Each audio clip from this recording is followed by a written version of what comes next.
Hey church, we want to wish you a Merry Christmas. We're so excited to celebrate together. And this is a song that we know and love around here. This is called Winter Snow, and we hope that you guys enjoy it.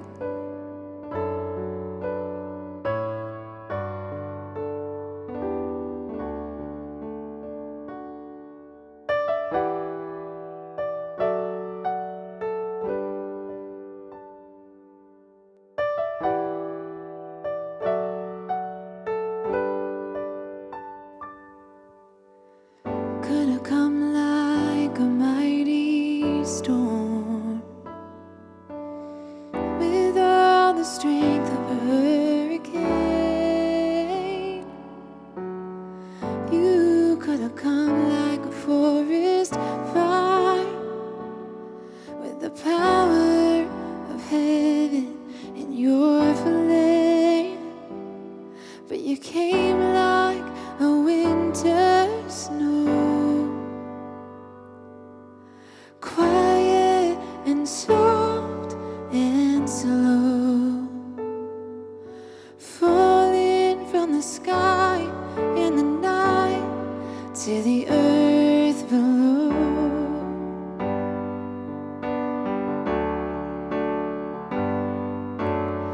You could have swept in like a tidal wave, or an ocean to ravish our hearts.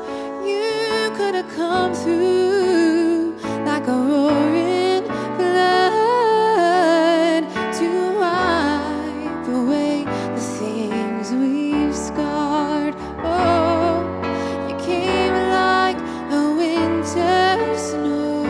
Yes, you did. Quiet and soft and slow, falling from the sky in the night to the earth below.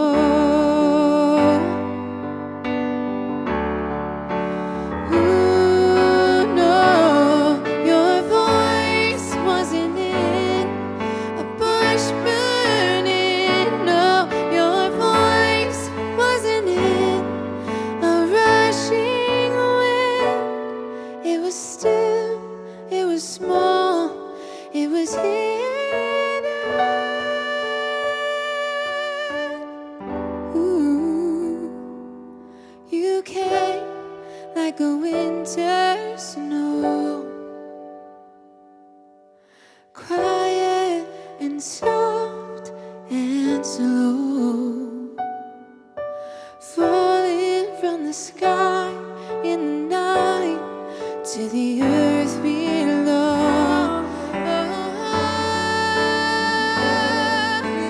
You came falling from the sky in the night to the earth below.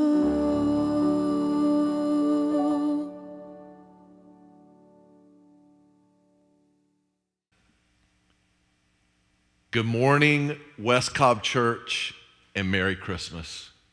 Today, as we celebrate the birth of Jesus Christ together, I want you to ponder this thought. Consider this. In the book of Matthew, chapter 2, I want to read for you verses 1 through 12.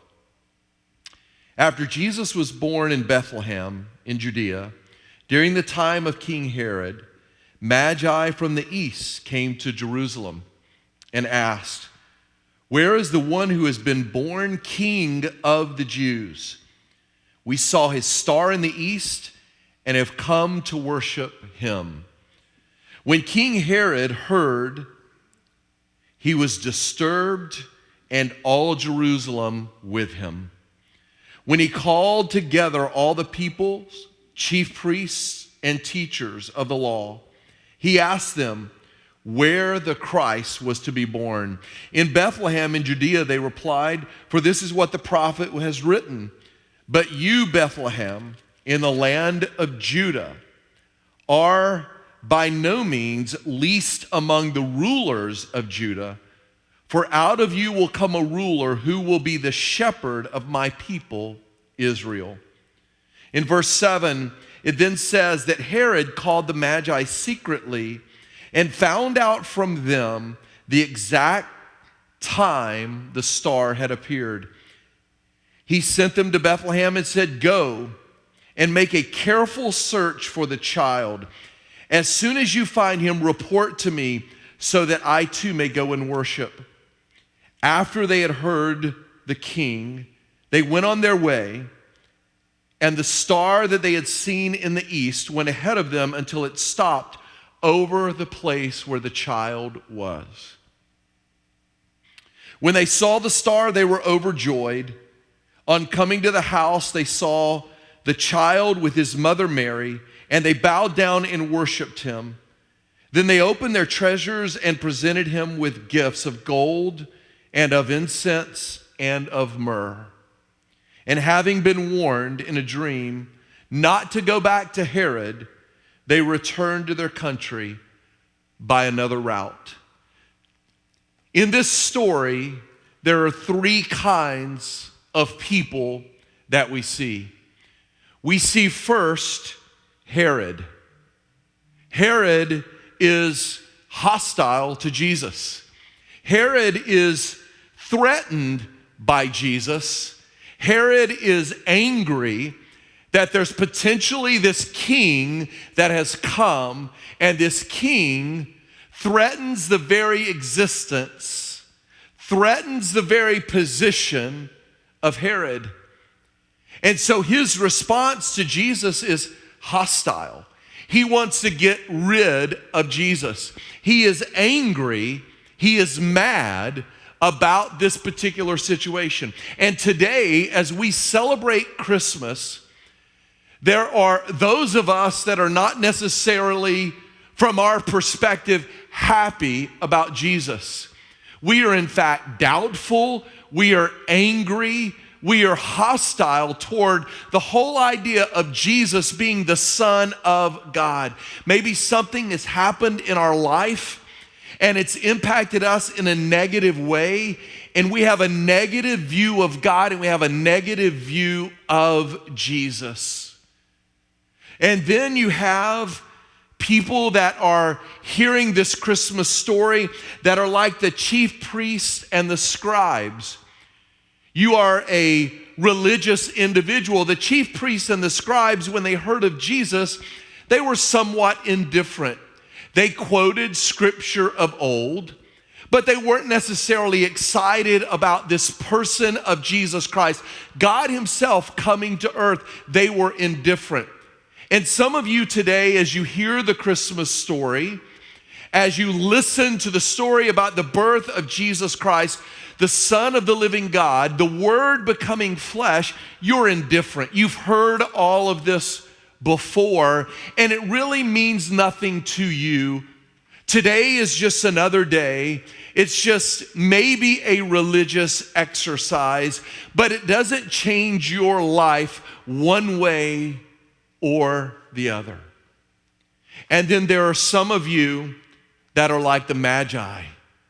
When you hear this story of Christmas and you think about the person of Christ, you desire to worship him because he has changed your life in such a way. He has made a difference in such a way that you choose to honor him because you understand his majesty.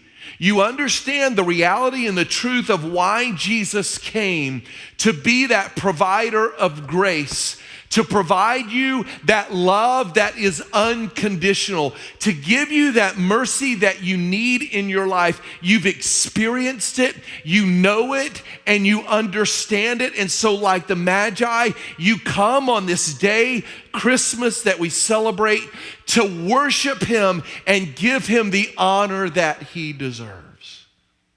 So ponder, in this story, who are you? Are you angry at God because of something that's happened in your life in the past? Are you indifferent?